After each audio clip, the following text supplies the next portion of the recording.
my family disowned me for marrying a black man. 9 years later, Mom showed up with demands. My name is Emily Carter. I'm 36 years old, and until 9 years ago, I believed family was the one thing that could never truly disappear. I was wrong. Today I own a thriving architectural design company in Seattle. I live in a quiet home overlooking the water with my husband, Marcus, and our 7-year-old daughter, Ava. Most mornings begin the same way. Marcus makes coffee. Ava insists pancakes taste better when her dad flips them. I pretend to complain about the flour on the kitchen floor while secretly wishing these mornings would never end. Looking at us now, no one would guess how hard we fought just to exist together. No one would imagine there was a time when the people who raised me looked me in the eye and acted as though I no longer existed. And if someone had told me that 9 years later my mother would stand at my front door asking for something only I could give her, I would have laughed. Because people who erase you from their lives don't usually come back. Unless they need something. It all began 12 years ago. I met Marcus during what should have been the most ordinary Tuesday of my life. The elevator at the engineering firm stopped between floors. Only for 3 minutes. 3 minutes. That's all. Just enough time for two strangers to joke about being trapped together. I'm Marcus. Emily. You always this calm? I panic internally. He laughed. So do I. That laugh. It wasn't loud. It wasn't rehearsed. It was genuine. Before the elevator reached the lobby, we'd already promised to grab coffee after work. Neither of us knew that tiny conversation would change everything. Coffee became dinner. Dinner became weekends. Weekends became road trips. Road trips became holidays. Then one rainy evening, while watching waves crash against the shoreline, Marcus reached for my hand. I don't know where this ends, he said. But I know I don't want to find out without you. I squeezed his hand. You won't have to. At that moment, life felt wonderfully simple. I thought love was enough. I hadn't told my parents yet. Not because I was ashamed. Because I knew exactly how they would react. Growing up, my family never openly talked about race. Not directly. It came through little comments. Little jokes. Little warnings. The kind that people dismiss as just opinions. I always challenged those remarks. My father would wave his hand. You're too sensitive. My mother would quietly change the subject. I convinced myself they would be different once they met Marcus. After all, how could anyone dislike him? He volunteered every Saturday at a youth robotics club. He remembered birthdays better than anyone. He called his grandmother every single Sunday. He treated every waiter, cashier, and stranger with respect. Surely kindness mattered more than assumptions. I couldn't have been more mistaken. The dinner started politely. Mom smiled. Dad shook Marcus's hand. Conversation drifted from work to travel. Then my father asked one question. So, where's your family from? Marcus smiled. Atlanta. Before that, my grandparents lived in Georgia most of their lives. Dad nodded slowly. I meant before America. The room became quiet. Marcus answered calmly. As far as we know, our family has been here for generations. Dad leaned back. I see.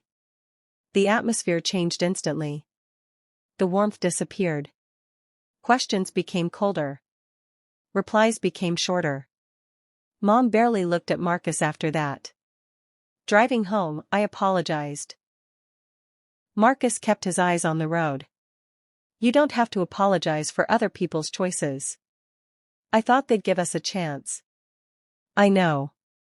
He smiled sadly. I just hope they eventually do. Instead, things became worse. A week later my parents invited me over. Alone. The moment I sat down, my father folded his hands. You need to end this relationship. I stared at him. What? This isn't the future we imagined for you.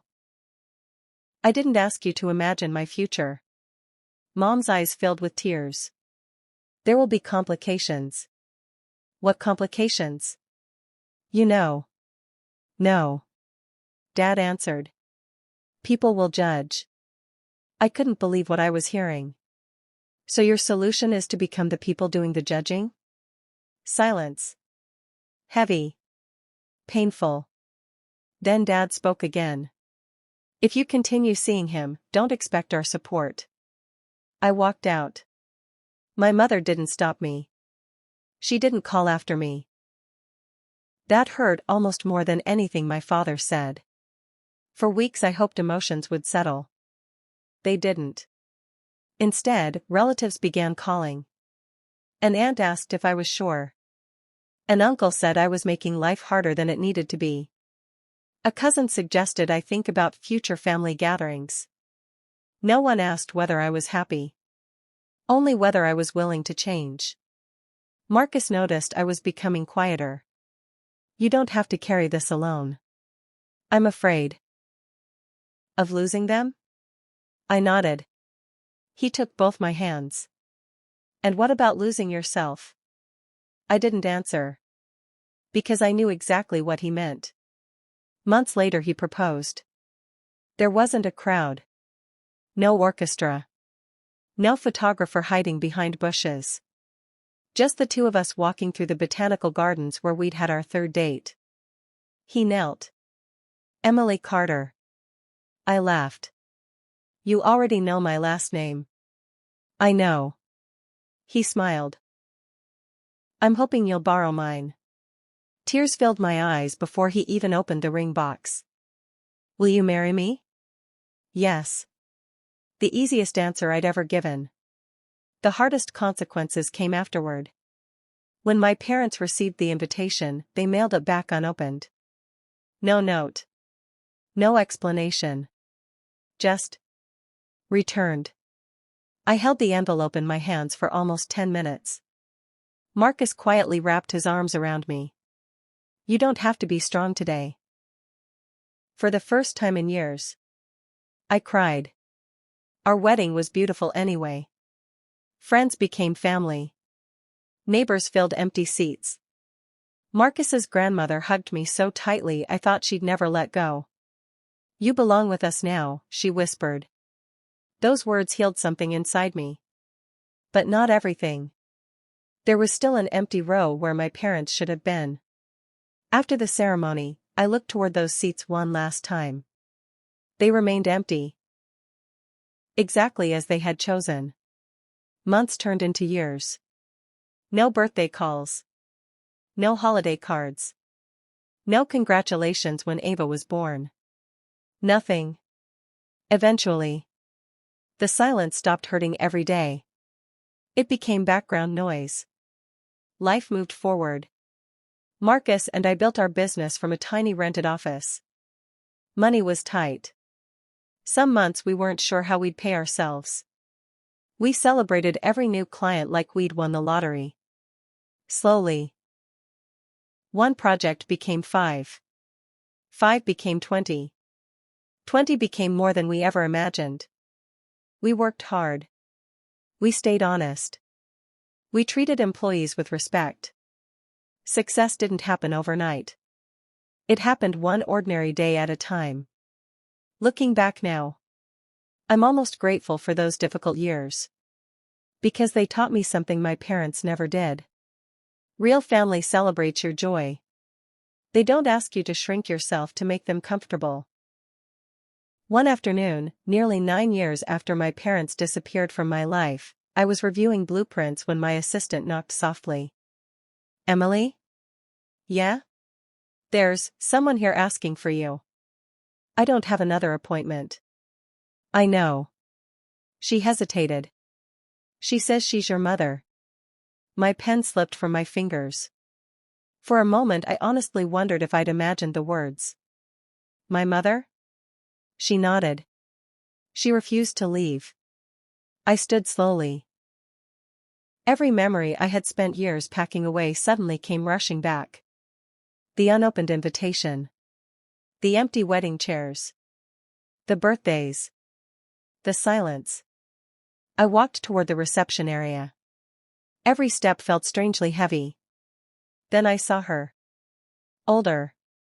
Smaller. More tired than I remembered. She looked up. Our eyes met. For several long seconds. Neither of us spoke. Then she whispered the first words I'd heard from her in nearly a decade. Emily. I need your help. And before I could answer, a man in an expensive suit stepped through the office doors, looked directly at my mother, and said, "There you are. We need to discuss the money." I turned to my mother. Her face had gone completely pale. For the first time, I realized she hadn't come alone. The man adjusted the cuff of his expensive navy suit as if he had every right to be there. He wasn't breathing hard. He wasn't angry. He looked confident. The kind of confidence people wear when they believe money solves every problem. My mother turned so pale that for a second I thought she might collapse. "Please," she whispered to him. "Not here." He ignored her.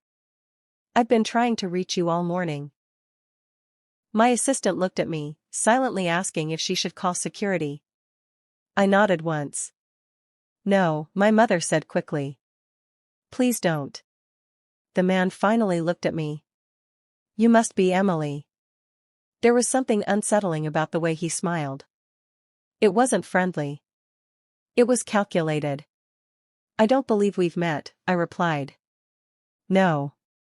But I've heard quite a bit about you. I'm not sure I can say the same." He slipped a business card from his jacket and placed it on the reception desk. "My name is Daniel Reeves." I didn't pick up the card. "And why exactly are you in my office?" He glanced at my mother before answering. "Because your mother owes my company a considerable amount of money." The words landed like stones. I looked at my mother. She couldn't even meet my eyes. "Is that true?" Her silence answered before she could. Daniel folded his hands calmly. "I'll give the two of you a few minutes." He walked toward the lobby windows, speaking quietly into his phone. The office suddenly felt too small. Too quiet. Too familiar. 9 years. 9 years without a birthday message. 9 years without asking if I was alive. And the first words my mother brought into my life were attached to debt. I folded my arms. "What happened?" She finally looked at me. "You've changed." I almost laughed. "That's what you noticed? You look happy." "I am." A tear rolled down her cheek. "I always hoped you would be." The sentence should have comforted me. Instead it hurt. "Mom." My voice stayed calm. "You hoped I would be happy, but you never once called to find out." She opened her mouth. Nothing came out. Employees quietly walked past us pretending not to notice. I led her into a private conference room. The door closed behind us. Neither of us sat down. The silence stretched until I finally spoke. "You have exactly one chance to explain why you're here." She slowly lowered herself into a chair. Her hands trembled. "I don't expect forgiveness." "Good. I don't deserve it." "No." Another silence. Then she reached into her purse and removed a worn photograph. She slid it across the table. I looked down. It was my wedding picture. The same photograph someone had posted online years ago. The edges were bent from being handled countless times. "You kept this?" "I look at it almost every day." I stared at her. "If that's true, why didn't you ever call?" Her shoulders shook. "Because your father forbade it." The room became perfectly still. I was a coward. I waited. I convinced myself I was protecting our family. She wiped her eyes. "But every year that passed, It became harder to admit how wrong I had been. I leaned back. So what changed? She looked toward the window. Your father died 8 months ago. The words surprised me. Not because I hadn't imagined that day would eventually come. Because I hadn't known. No phone call. No message. Nothing. You didn't tell me. She nodded slowly. I know. I searched myself for grief.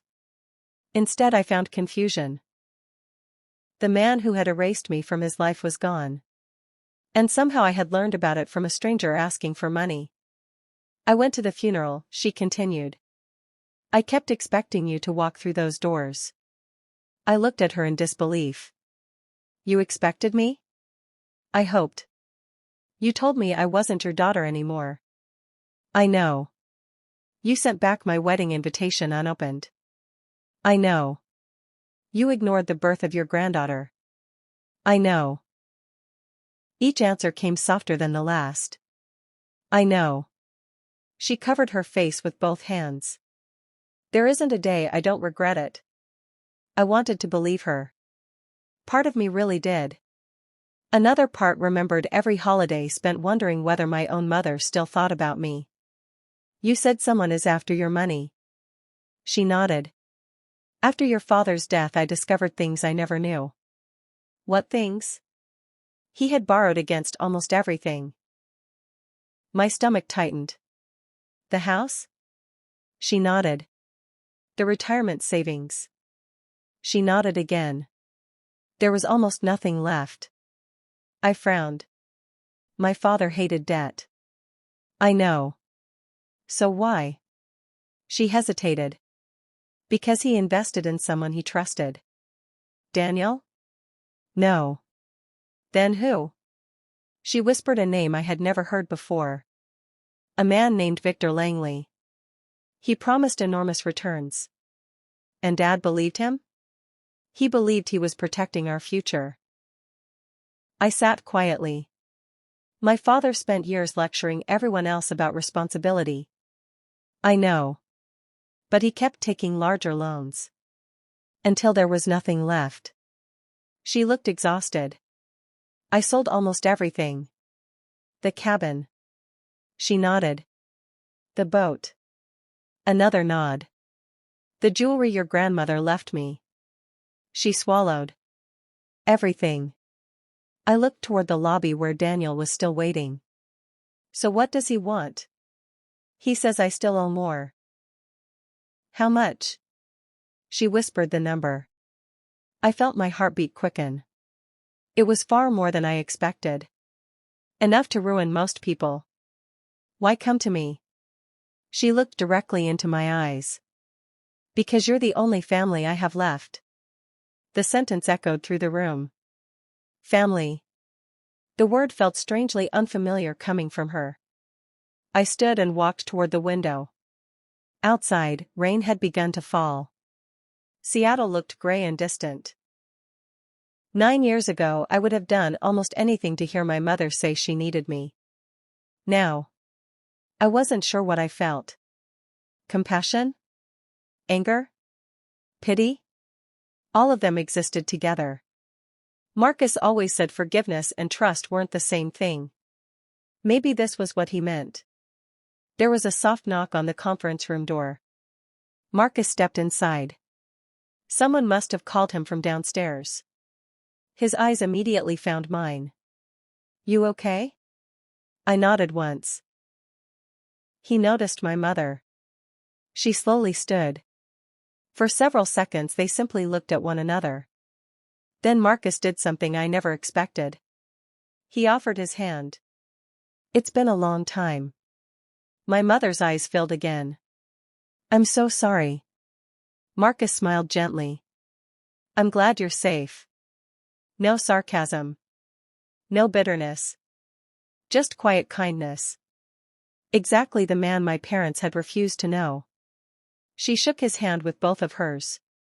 I never gave you a chance. No, Marcus answered softly. You didn't. But I'm grateful you're here now. She began crying again. Not dramatic sobs. The kind that come after carrying regret for too many years. Marcus walked beside me. "You don't have to decide anything today," he whispered. I appreciated that.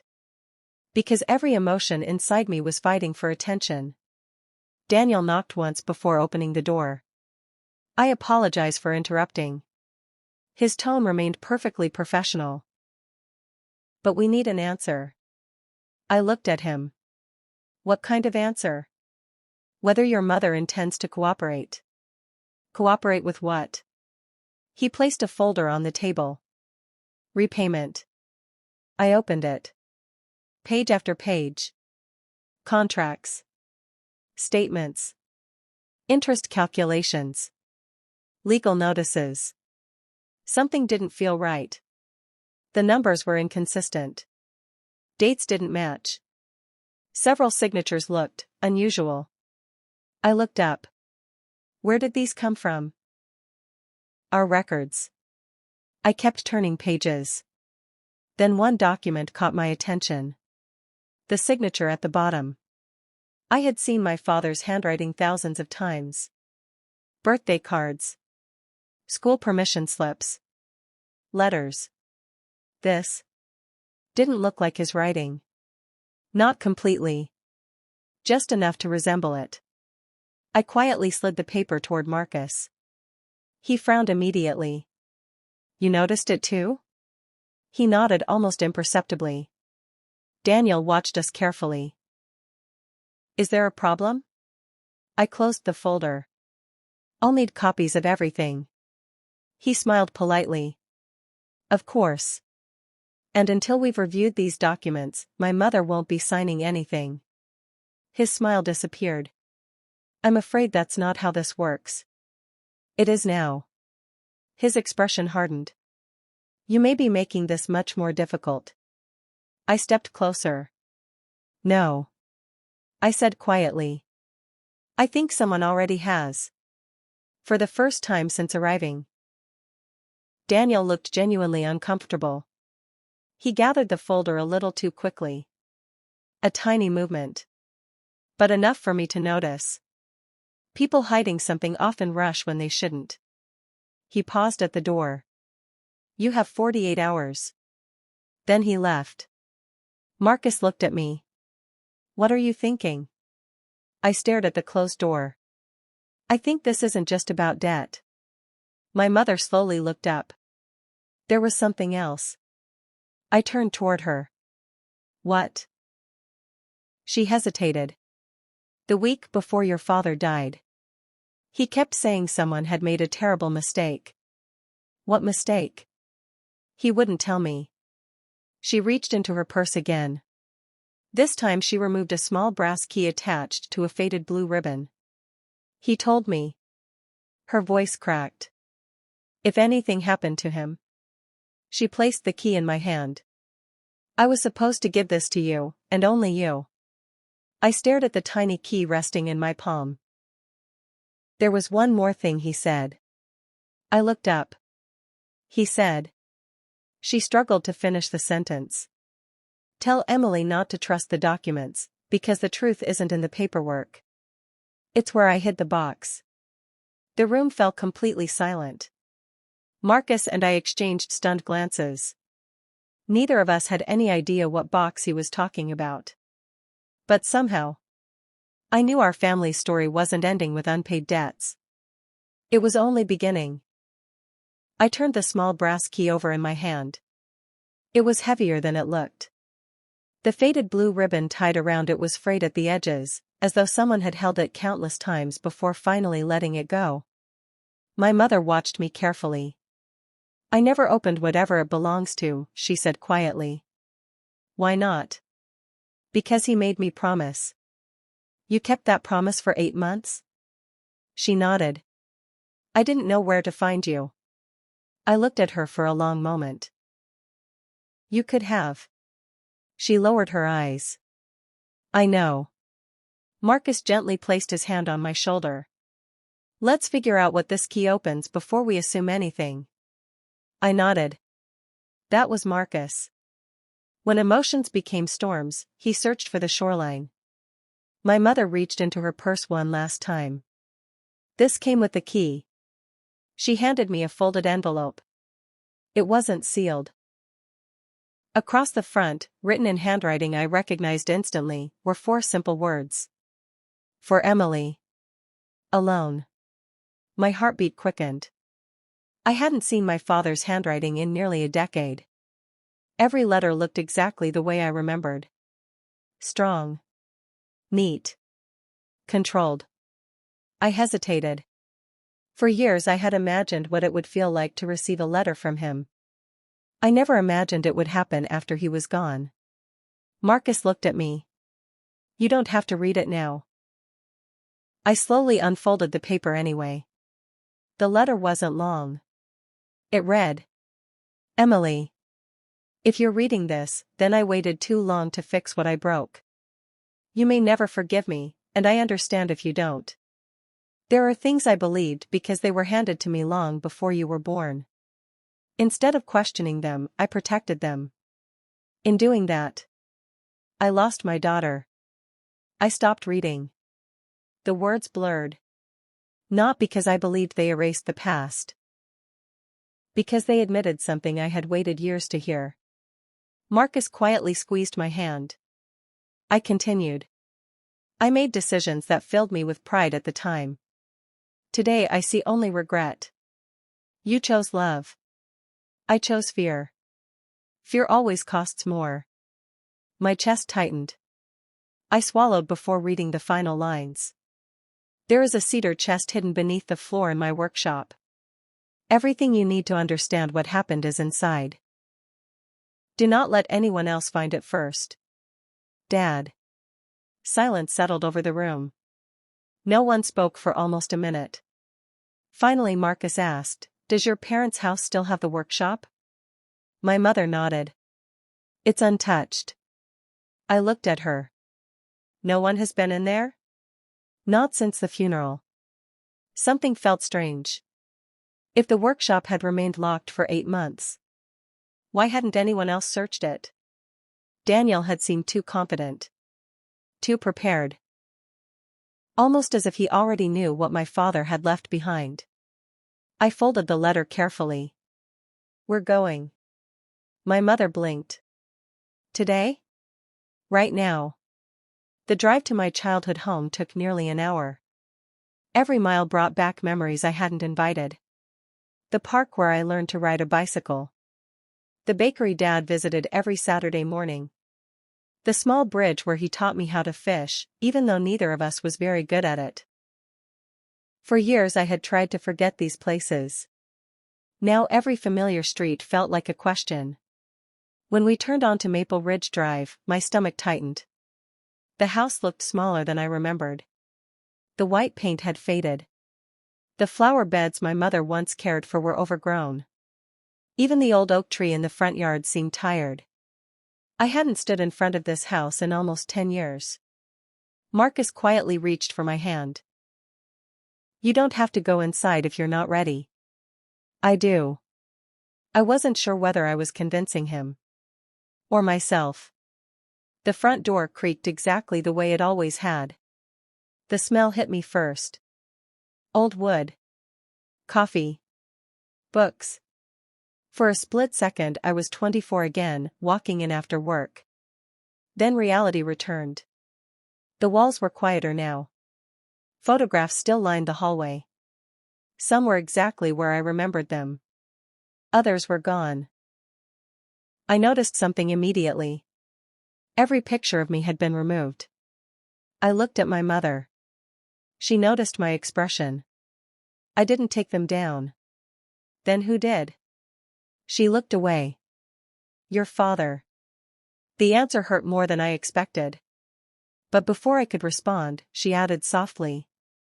6 months before he died, he put every single one back. I turned toward the hallway. She wasn't lying. Near the staircase stood a framed photograph of me at 16, holding my first debate trophy. I remembered that day. Dad had looked so proud.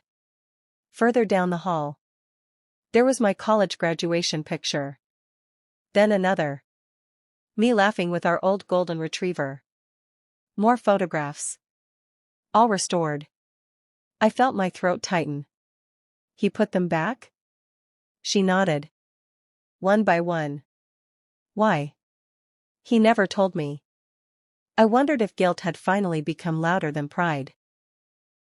The workshop stood behind the house. Nothing had changed. The same green door. The same dusty windows. Even the wind chime Dad built from old copper pipes still hung beside the entrance. Marcus opened the door. The smell of sawdust filled the room. Every tool remained neatly arranged. It looked as though my father had simply stepped out for lunch. I walked slowly across the wooden floor. The letter echoed in my mind. A cedar chest hidden beneath the floor. Marcus knelt near one of the workbenches. Look. A section of the floorboards was slightly newer than the others. Not obvious. Just enough to notice if you were looking carefully. We moved the heavy bench aside. There. A narrow metal ring was built into one plank. Marcus lifted it. The board came free. Beneath it sat a small cedar chest. Exactly as the letter described. My hands trembled as I inserted the brass key. It fit perfectly. The lock clicked. For a moment. None of us moved. Then I slowly lifted the lid. Inside were dozens of folders.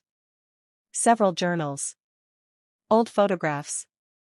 A leather notebook. And a thick envelope marked in bold black letters. If Daniel Reeves finds this first, everything is lost. Marcus frowned. He knew Daniel.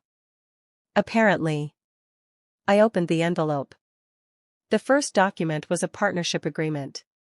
Daniel Reeves. Victor Langley. My father. 3 signatures. 3 names connected by one business. I kept reading. The further I went, the less sense it made. According to these papers, my father hadn't borrowed money from Daniel. Daniel had borrowed money from my father.